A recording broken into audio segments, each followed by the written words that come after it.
Hello everyone, आज की इस वीडियो में हम पढ़ेंगे क्लास 10th इंग्लिश का फर्स्ट राइट बुक से एक poem a tiger in the जू। ठीक है, इसके पोएट हैं लेस्ली नॉरिस। चलिए देखते हैं पोयम किसके बारे में है। इस पोयम में कॉन्ट्रास्ट दिखाया गया है दो टाइगर के बीच में। एक टाइगर है इन द जू और एक टाइगर है in its natural habitat. Tiger का नेचुरल घर क्या होता है? तो फॉरेस्ट। इसको हम वाइल्ड भी बोल सकते हैं। ठीक है, ये दोनों टर्म आपको पता होना चाहिए। और नेचुरल हैबिटेट ये भी याद कर लीजिए। ठीक है, तो ये दोनों टाइगर को कंपेयर करेंगे कि अगर वो टाइगर जब अपने नेचुरल हैबिटेट पे होता है तब वो क्या कर रहा होता है, और उसका कंपैरिजन करेंगे वो टाइगर जब जू में है तब क्या कर रहा है। ठीक है, चलिए देखते हैं। हे उस टाइगर को कहा गया है, टाइगर को ह्यूमन लाइक क्वालिटी दिया गया है, तो मतलब बोल सकते हैं टाइगर को पर्सोनिफाई किया गया है। He stalks in his vivid stripes the few steps of his cage. समझ में आ गया कि ये जो टाइगर है इन द जू वो एक केज में बंद है। ठीक है, वो टाइगर कर क्या रहा है? स्टॉक करना मतलब a slow deliberate movement use in hunting. जब कोई टाइगर किसी का शिकार करने वाला होता है तब वो दबे पैर धीरे धीरे चलता है। ठीक है, वही धीरे धीरे चलने को बोलते हैं स्टॉकिंग करना। ठीक है, तो वो टाइगर स्टॉकिंग कर रहा है इन his vivid stripes. Vivid stripes मतलब पावरफुल एंड ब्यूटीफुल अपीयरेंस। आप अगर टाइगर को देखेंगे तो उसका स्किन में ब्लैक स्ट्राइप्स आपको दिखेगा, काले काले पट्टी। ठीक है, उसी को कहा गया है विविड स्ट्राइप्स, और ये इसको काफ़ी अच्छा लुक देता है, पावरफुल लुक देता है। ठीक है, तो वो अपने इस कलर को लिए हुए स्टॉकिंग कर रहा है। कहाँ पे? The few steps of his cage. वो पहला लाइन में आप देख सकते हैं काफ़ी अच्छा कहा गया है टाइगर के बारे में, स्टॉक कर रहा है, विविड स्ट्राइप्स में है। लेकिन दूसरे लाइन में ही एक कॉन्ट्रास्ट शो कर दिया गया है कि द फ्यू स्टेप्स, स्टॉकिंग तो कर रहा है, दबे पैर चल रहा है, लेकिन किसी का शिकार करने के लिए नहीं, बल्कि the few steps of his cage. वो एक पिंजरे में बंद है, वो पिंजरा काफ़ी छोटा है, तो वो उसी पिंजरे में वो बैक एंड फोर्थ मूवमेंट कर रहा है। ठीक है, दबे पैर चल रहा है। समझे कि नहीं? तो इस लाइन में कॉन्ट्रास्ट शो किया गया है दोनों टाइगर के बीच में। अगर वो टाइगर अपने नेचुरल हैबिटेट में होता तो क्या वो फ्यू स्टेप्स ही चलता? नहीं, उसके पास एक काफ़ी बड़ा एरिया होता चलने के लिए, कोई रेस्ट्रिक्शन नहीं होता, जहाँ मर्जी वहाँ जा आ पाता। लेकिन अभी वो केज में है तो वहाँ पे काफ़ी लिमिटेड स्पेस है। तो यही दो इस जगहों का यहाँ पे कॉन्ट्रास्ट शो किया गया है दूसरे लाइन में। ठीक है, और पहले लाइन से ये भी समझ में आ रहा है कि स्टॉकिंग करता है। भले ही वो टाइगर एक पिंजरे में बंद है, लेकिन वो यहाँ पे भी स्टॉकिंग कर रहा है। मतलब स्टॉकिंग करना उसका एक नेचुरल इंस्टिंक्ट है। टाइगर पैदाइशी क्या होता है? एक प्रीडेटर होता है, वो एक शिकारी होता है। ठीक है, वो शिकार करना जानता है, भले ही वो पिंजरे में रहे, जहाँ भी रहे। देखिए अभी वो केज में होने का बावजूद भी स्टॉकिंग कर रहा है। तो यहाँ पे टाइगर का नेचुरल इंस्टिंक्ट उभर के सामने आ रहा है, वो एक प्रीडेटर है। ठीक है, अगले लाइन पे मूव करते हैं। On pads of velvet quiet in his quiet rage. अब यहाँ पे दो टाइप का क्वाइट को रिपीटिशन किया गया है। देखिए जब वो चल रहा है ना, on pads of velvet quite, उसके जो पंजे हैं वो वेलवेट की तरह मुलायम है, और वेलवेट से कंपेयर किया गया है उसके पंजे को। और चूँकि वो वेलवेट जैसा है तो वो कोई साउंड भी नहीं कर रहा है, और ये काफ़ी ज़रूरी होता है जब हंटिंग कर रहे हो तब। ठीक है, क्योंकि साउंड करेंगे तो जो प्रे है वो भाग जाएगा। ठीक है, तो शिकार भाग ना जाए इसलिए काफ़ी धीरे धीरे वो चल रहा है, दबे पैर चल रहा है। इन हिज क्वाइट रेज, फिर से एक बार कॉन्ट्रास्ट शो किया गया है। दबे पैर चल तो रहा है, लेकिन वो शांत तो है, शांत शिकार करने के लिए नहीं, बल्कि वो गुस्से में शांत है। वो पावरलेस फील कर रहा है, खुद को पावरलेस फील कर रहा है। ठीक है, देखिए इस लाइन में समझ में आ गया कि वो धीरे धीरे चलता है, मतलब अभी भी उसमें प्रेडेटरी इंस्टिंक्ट है डिस्पाइट कन्फाइनमेंट। वो एक पिंजरे में, केज में बंद है, कन्फाइंड है, ये वर्ड अब याद कर लीजिए। ठीक है, इसके बावजूद भी उसमें प्रेडेटरी इंस्टिंक्ट है, स्टॉकिंग कर रहा है, क्वाइटली चल रहा है। ठीक है, और क्वाइट रेज, इसका मीनिंग यहाँ पे ये सजेस्ट करता है simmering anger and longing for freedom. उसके अंदर जो गुस्सा है वो मानो उबल रहा है। ठीक है, और उसको क्या चाहिए? फ्रीडम चाहिए। ये हटाओ, मुझे अपने नेचुरल हैबिटेट जाना है, वहाँ पे जाने दो। ठीक है, ये पूरा डीप मीनिंग हो गया इस चारों लाइन का। समझ गए कि नहीं? ये पहला ही पैसेज में स्टैंजा में थोड़ा मेहनत कर लीजिए, जो सब हम यहाँ पे लिख रखे हैं सबका मीनिंग याद कर लीजिए, ये सब टर्म से फेमिलियर हो जाइए। ठीक है, कन्फाइनमेंट, नेचुरल हैबिटेट, इंस्टिंक्ट, ठीक है, प्रेडेटरी इंस्टिंक्ट, ये सब आपको पता होना चाहिए। चलिए अब आ जाते हैं दूसरे स्टैंजा पे। He showed me lurking in shadow, sliding through long grass near the water hole where plump deer pass. अब देखिए, जैसा कि हम स्टार्टिंग में जाने थे, ये पूरा ही पोएम में कॉन्ट्रास्ट शो किया गया है। दो टाइगर को मतलब कंपेयर किया गया है, एक टाइगर इन द जू और एक tiger in its natural habitat.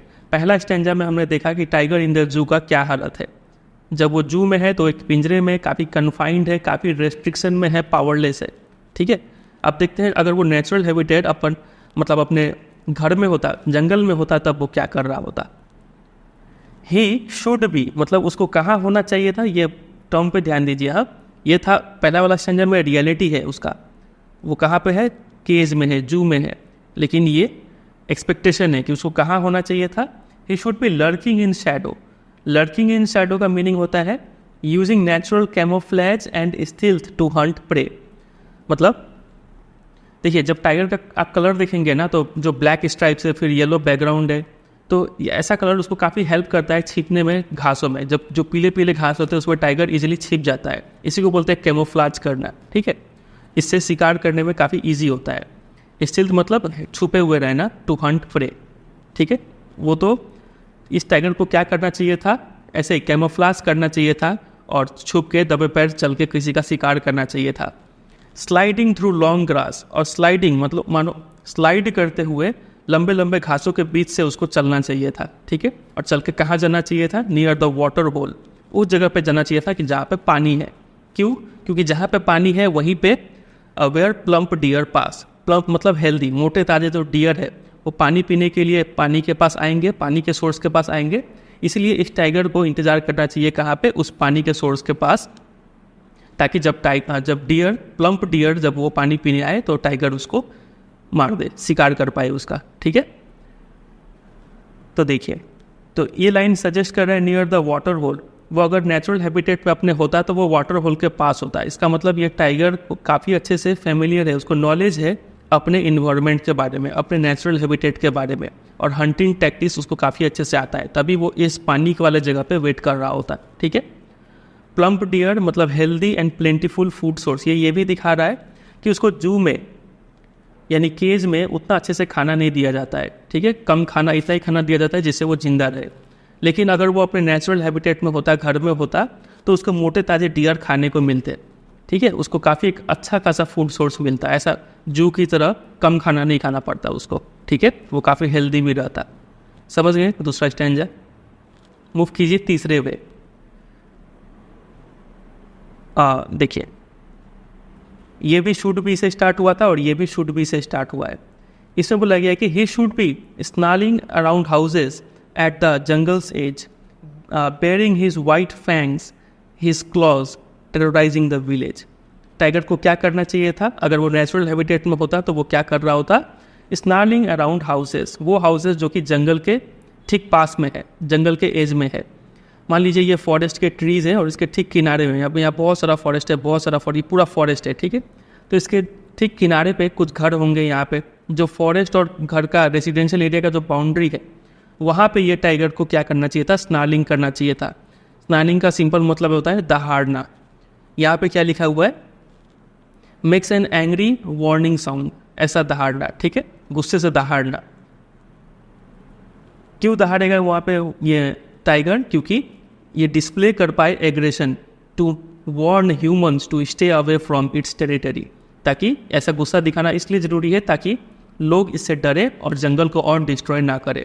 लोग अभी क्या कर रहे हैं, इंडस्ट्रियलाइजेशन, अर्बनाइजेशन और डिफॉरेस्टेशन, इन तीनों का वजह से जो टाइगर का नेचुरल हैबिटेट है यानी फॉरेस्ट, वो ख़त्म होते जा रहा है। फॉरेस्ट खत्म होगा तो टाइगर भी ख़त्म होते जाएंगे। इसलिए ज़रूरी है वो टाइगर क्या कर रहा होता, अगर अपने नेचुरल हैबिटेट में होता तो वो स्नार्लिंग करता, यानी अपना एग्रेशन, गुस्सा दिखाता ताकि लोग इनसे दूर रहें। ठीक है, वो अपना गुस्सा स्नार्लिंग कैसे करता, वो बेयरिंग यानी शोइंग हिज वाइट फैंग्स, वो अपने सफ़ेद दांतों को दिखाता, फैंग्स यानी टीथ, हिज क्लॉज, और वो अपने पंजे को दिखाता। ठीक है, टेरराइजिंग द विलेज, और ये सब चीज़ शो करके पूरा विलेज को डरा के रखता ताकि यहाँ के लोग जो है वो टाइगर के नेचुरल हैबिटेट या फिर टेरिटरी में दखलंदाजी ना करे, वहाँ पे एंटर ना करे। ठीक है, चलिए ये हो गया तीसरा स्टैंजा। अब आ जाइए चौथे पे। पहला स्टैंजा में टाइगर इन द जू इसको डिस्क्राइब किया गया, यहाँ पे टाइगर इन नेचुरल हैबिटेट, ये भी टाइगर इन नेचुरल हैबिटेट। देखते चौथा स्टैंजा किसके बारे में है। But he is locked in a concrete cell. ये टाइगर इन द जू के बारे में डिस्क्राइब किया गया है। टाइगर का रियलिटी क्या है, वो टाइगर का बताया गया कि वो टाइगर अभी लॉक्ड है एक कॉन्क्रीट सेल में, ठीक है, एक पिंजरे में जो कि ईंट पत्थर से बना हुआ है उसमें बंद है। हिज स्ट्रेंथ बिहाइंड बार्स, वो जो बार्स है, जो रॉड्स है, उसके पीछे उसका सारा ताकत लॉक्ड है, ठीक है। मतलब जब तक उसको पिंजरे से निकाला नहीं जाएगा वो अपने पावर को शो नहीं कर सकता है, बेबस है वहाँ पे। Stalking the length of his cage ignoring visitors, फिर से वो स्टॉकिंग कर रहा है, मतलब चल रहा है back and forth the length of the cage, जितना भी केज वो पिंजरा जितना भी बड़ा है उसी लेंथ में वो चल रहा है और इग्नोर कर रहा है विजिटर्स को। अगर वो टाइगर पिंजरे में नहीं होता तो क्या ये विजिटर्स को इग्नोर करता? नहीं, वो तो उनको मार डालता, ठीक है। लेकिन अभी चूंकि वो बार्स बिहाइंड द बार्स है, उसका पावर कैद है वहाँ पे, इसलिए वो कुछ नहीं कर पा रहा है, ठीक है।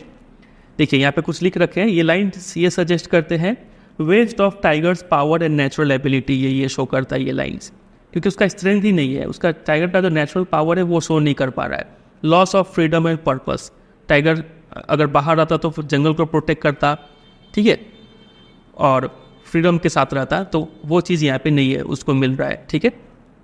फ्रीडम नहीं है, पर्पस नहीं है, समझे। और एक चीज़ और नोटिस कीजिए आप, इग्नोरिंग विजिटर, जब वो विजिटर्स को इग्नोर कर रहा है, इससे ये समझ में आ रहा है कि ये शो कर रहा है टाइगर्स डिटैचमेंट। टाइगर अब किसी चीज़ में इंटरेस्ट ले ही नहीं रहा है, वो इंटरेस्ट खो चुका है। तो ये इमोशनल इम्पैक्ट ऑफ कैप्टिविटी, किसी को आप गुलाम बनाकर कैद करके रखते हैं तो उस पर इमोशनल इम्पैक्ट क्या पड़ता है वो ये शो कर रहा है कि वो अपना सारा इंटरेस्ट खो देता है, डिटैच हो गया है पूरे चीज़ से। अगले स्टैंजा में फिर से उसी टाइगर के बारे में बताया गया है जो जू में है। He hears the last voice at night the patrolling cars, रात में उसको आखिरी साउंड सुनाई देता है जब वो अकेला होता है, वो साउंड होता है कार्स का, वो कार्स जो निगरानी मतलब आसपास जा रहे होंगे निगरानी रखने के लिए। And stairs with his brilliant eyes at the brilliant star, और वो फिर देखता है अपने चमकदार आँखों से, ब्रिलियंट आइज मतलब ऐसे आँख जिसमें काफ़ी होप दिख रहा है, ठीक है, एट द ब्रिलियंट स्टार्स, वो स्टार्स को देखता है जो कि काफ़ी ब्रिलियंट है, इसको समझिए, ठीक है। ये लास्ट का 2 लाइन से ये समझ में आ रहा है कि a connection between the tigers inner world, एक तो टाइगर को ऐसे देखेंगे तो आपको लगेगा टाइगर बेबस है, हार मान चुका है, लेकिन उसका आँख जो है वो ब्रिलियंट है, हमें बताया गया है, मतलब आँखों में चमक है, मतलब उसके अंदर कहीं ना कहीं उसका जो इनर वर्ल्ड जो है उसमें कहीं ना कहीं एक होप है, ठीक है, एक फ्रीडम पाने का चाह है, ठीक है। And the vastness of night sky, ये जो स्टार्स है इसको भी ब्रिलियंट कहा गया है, मतलब काफ़ी एक बड़ा दुनिया है, आसमान बहुत बड़ा दिख रहा था, रंगीन दिख रहा था, ठीक है। तो ठीक उसी तरह टाइगर का जो इनर वर्ल्ड है वो भी काफ़ी सपनों से भरा पड़ा है कि अगर हम आज़ाद हो गए तो ये सब चीज़ करेंगे। तो yearning for freedom and hope and resilience वो ये शो कर रहा है। जब पोएट ये 2 लाइन बोलते हैं कि उसका ब्रिलियंट आइज है, ब्रिलियंट स्टार्स को देख रहा है, जैसे स्टार साइन करते हैं, जैसे वो काफ़ी बड़े एरिया में फैले हुए हैं, फ्री है, वैसे ही टाइगर का इनर वर्ल्ड, टाइगर अंदर से भी यही चाहता है कि उसको भी फ्री किया जाए, वो भी वास्ट एरिया में घूमना चाहता है, ठीक है, उस अपने नेचुरल हैबिटेट में जाना चाहता है। समझ गए ये 2 लाइन का इंपॉर्टेंट। चलिए, तो जो हम लिख रखे हैं वो सब आप याद करेंगे, और इस पोएम का जितना भी इंपॉर्टेंट क्वेश्चन आंसर्स है वो आपको मेरे वेबसाइट पे मिल जाएगा। आप सिंपली गूगल में सर्च कर दीजिएगा अ टाइगर इन द जू class 10 important questions bye CBSE guidance, इतना लिख के सर्च कीजिएगा, आपको मिल जाएगा, ठीक है। अब आगे देखिए, आगे यहाँ पे जिक्र अब इस चीज़ का है। ये पोएम जो है एक होपफुल टोन में एंड होता है कि काश ये टाइगर फ्री हो जाता। तो यहाँ पे a sense of sadness and resignation दिख रहा है टाइगर में, खासकर से इस स्टैंजा से, ठीक है। टाइगर काफ़ी उदास है, वो हार मान चुका है।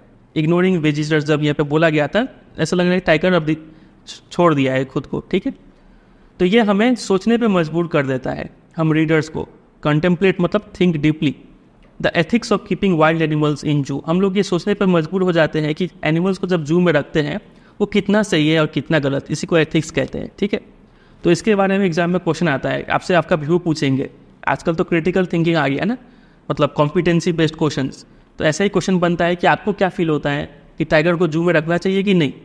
तो देखिए, हम कुछ पॉइंट लिख रखे हैं, ग्रीन से है जो फेवरेबल है और रेड वाले अनफेवरेबल, मतलब नहीं रखना चाहिए। पहला रीज़न आप दे सकते हैं कंजर्वेशन एफर्ट्स, जू को बनाने का मतलब है कि वहाँ पे कई सारे जो ऐसे एनिमल्स हैं जो कि इंडेंजर्ड स्पीसीज़ को बिलोंग करते हैं, जिनका नंबर्स काफ़ी कम है, तो उनको प्रिजर्व प्रोटेक्ट करने के लिए उनको जू में रखा जाता है। तो वाइल्ड लाइफ को कंजर्व करने में ये हेल्प करता है जूस, ठीक है। ये पहला पॉजिटिव पॉइंट हो गया। दूसरा पॉइंट हो सकता है साइंटिफिक रिसर्च के बारे में। जूस में ऐसे ऐसे रेयर एनिमल्स को रखा जाता है जो कि अगर वो जंगल में जाएंगे तो उनको दूसरे जानवर मार के खा जाएंगे, ठीक है। तो ऐसे एनिमल्स का रिसर्च करने के लिए काफ़ी हेल्पफुल होता है जूस। और एजुकेशन, अवेयरनेस ये फैलाने के लिए कई सारे बच्चों, अब आप लोग हम लोग डायरेक्ट जंगल में जाकर तो जानवर नहीं देखने जाएंगे ना, मर जाएंगे हम लोग। तो हम लोग कहाँ से जानवरों को देख सकते हैं? तो इन्हीं जूस के जरिए देख सकते हैं। तो ये एजुकेशन में भी काफ़ी हेल्पफुल रोल प्ले करता है जू, ठीक है। Awareness about importance of wild life, जब हम इन जानवरों को देखते हैं तभी हमें इनका इंपॉर्टेंस पता चलता है, ठीक है। तो ये सब कुछ पॉजिटिव बोल सकते हैं जूस के बारे में कि जू होना चाहिए। नेगेटिव ये हो सकता है यहाँ पे कि जू को नहीं रखना चाहिए। क्यों? क्योंकि यहाँ पे फोर्सफुली एनिमल को, वाइल्ड एनिमल्स को कैप्चर किया जाता है और उसको कन्फाइन करके रखा जाता है, ठीक है, कन्फाइंड स्पेस में। तो ये एक नेगेटिव पॉइंट हो गया जू के लिए, ठीक है।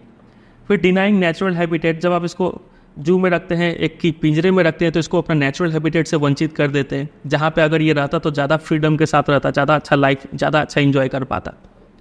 फिर सफरिंग एंड साइकोलॉजिकल स्ट्रेस, जब भी आप एनिमल को पिंजरे में रखते हैं तो जाहिर सी बात है कि वो खुश तो होगा नहीं, वो काफ़ी सफ़र कर रहा होगा, साइकोलॉजिकल स्ट्रेस होगा, ठीक है, खाना ठीक से नहीं मिलेगा, ये सब पॉइंट भी लिख सकते हैं। तो ये सब कुछ पॉइंट आप ध्यान में रखिए और खुद से बना के आंसर लिख सकते हैं। वेबसाइट पे हम कुछ इंपॉर्टेंट क्वेश्चन आंसर दिए, आपको रटना नहीं है कोई भी क्वेश्चन आंसर, ठीक है। आपको सिर्फ पढ़ के आइडिया ले लेना है और आंसर आप खुद से ही लिखें, ठीक है, क्योंकि एग्जाम में वो सेम क्वेश्चन तो आएगा नहीं, मिलता जुलता क्वेश्चन आएगा, आपको खुद का लैंग्वेज यूज़ करके लिखना चाहिए आंसर्स, ठीक है। MCQs भी देखिएगा, काफ़ी अच्छे अच्छे दिए हैं वहाँ पे। चलिए, ये पोएम तो इतना ही था। अब बात कर लेते हैं इसका राइमिंग स्कीम के बारे में। तो राइमिंग स्कीम अगर आप यहाँ पे देखें तो स्ट्राइप्स ए साउंड देते हैं, केज बी साउंड, क्वाइट ये भी नया साउंड है, सी, और रेज, केज रेज राइम कर रहा है तो इसमें बी है तो इसमें भी बी दे दीजिए। तो ABCB, इसमें भी वैसे ही होगा, shadow A, grass B, hole C, और पास, ग्रास पास राइम कर रहा है B, C, यही दो B होते हैं, ABCB, यही पूरा सब स्टैंडर्ड में यही राइमिंग स्कीम है, ठीक। बात कर लेते हैं कुछ पोएटिक डिवाइसेस के बारे में। तो पहले है पर्सोनिफिकेशन, टाइगर को ह्यूमन लाइक क्वालिटी दिया हुआ है, जैसे कि ही स्टॉकिंग करना, धीरे धीरे चल रहा है, इग्नोर कर रहा है वो, तो ह्यूमन लाइक ट्रीट किया जा रहा है टाइगर को, तो टाइगर को पर्सोनिफाई किया गया है बोल सकते हैं। मेटाफर भी है, ऑन पैक्स ऑफ वेलवेट, उसके पंजों को वेलवेट से कंपेयर किया गया है, तो मेटाफर है पोएटिक डिवाइस, ठीक है। फिर इमेजरी तो बहुत है, जैसे कि विविड स्ट्राइप्स कहा गया था, ये रहा विविड स्ट्राइप्स, तो एक इमेज क्रिएट हो रहा है हमारे माइंड में कि वो कितना ब्राइट कलर का होगा, ठीक है। फिर और क्या है, इंजैममेंट है, मतलब एक लाइन से दूसरे लाइन में शिफ्ट हुआ है without punctuation mark. For example यहीं पे आप देख सकते हैं, इस लाइन से जब इस लाइन में आए हैं तो यहाँ पे कोई भी पंचुएशन मार्क नहीं है, तो इंजैममेंट है। वैसे यहाँ पे भी होगा कहीं, इसमें तो नहीं होगा, हर जगह पंचुएशन मार्क है, ये रहा, यहाँ पे आपको इंजैममेंट दिख जाएगा, ठीक है। चलिए, और अगला है कौन सा, सिम्बोलिज्म। सिम्बोलिज्म दो है यहाँ पे, एक तो स्टार्स सिम्बोलाइज कर रहे हैं फ्रीडम और होप, टाइगर के अंदर होप है कि काश हम भी इन स्टार्स की तरह अपने वास्ट इन्वायरमेंट यानी नेचुरल हैबिटेट पर चले जाते, ठीक है। फिर कॉन्क्रीट सेल, ये क्या सिम्बोलाइज कर रहे हैं, ये कैप्टिविटी और रिस्ट्रिक्शन सिम्बोलाइज कर रहे हैं, ठीक है। बस इतना ही चीज़ आप याद रखिए, इससे बाहर तो और कुछ आएगा नहीं इस पोएम से। इतना ही था ये पोएम। उम्मीद करते हैं आपको ये पोएम समझ में आया होगा और अच्छा लगा होगा ये पॉइंट्स को जानकर, खासकर से ये चीज़ बहुत इंपॉर्टेंट है, ये तैयार करके रखिएगा। तो बस इतना ही था ये पोएम, और ये जो पूरा PDF है जो भी हम लिख रखे हैं, ये PDF आपको मेरे वेबसाइट पे मिल जाएगा, वहाँ पे जाके आप डाउनलोड कर सकते हैं, ठीक है। चलिए एंड करते हैं, वीडियोस लगा तो 3 काम कर दीजिए, वीडियो को लाइक कर दीजिए, कुछ कमेंट करना है तो कमेंट कर सकते हैं, दोस्तों के साथ शेयर कर दीजिए, और अगर आप चैनल पर नए हैं तो इसको सब्सक्राइब भी कर सकते हैं, ठीक है। चैनल पे और भी वीडियोस है क्लास 10 के, आप उनको देखिए, आपको उनसे भी काफ़ी हेल्प मिलेगा, साइंस के, SST के, मैथ्स के, सबके वीडियो अवेलेबल है। चलिए एंड करते, मिलते हैं बॉजल किसी और वीडियो में, तब तक के लिए bye bye and take care.